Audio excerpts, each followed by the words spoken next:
চলে যাই আহা চলো চলে যাই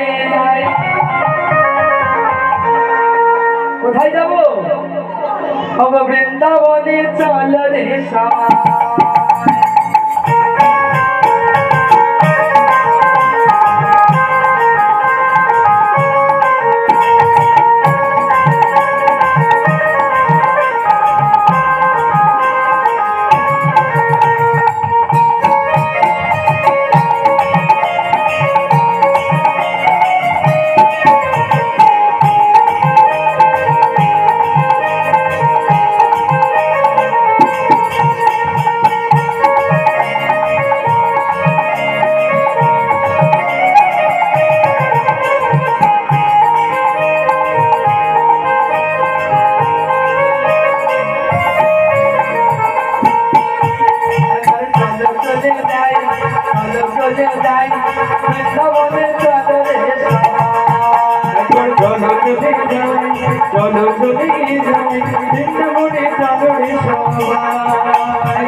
নবদ্বীপ কারাগার দর্শন করেছে গিয়েছেন নবদ্বীপে গেলে প্রথমে কি বলতে হয় জয় নিতাই জয় গৌর তাই তো আর ইস্কন মায়াপুরে গেলে হরে কৃষ্ণ আর বৃন্দাবনে গেলে জয় রাধে আর রাধা রানী ছাড়া বৃন্দাবনে প্রবেশ করেন যতই অর্থ থাকুক না কেন যদি আমার রাধা রানীর নাম হয় বৃন্দাবনে যাওয়া যায় না।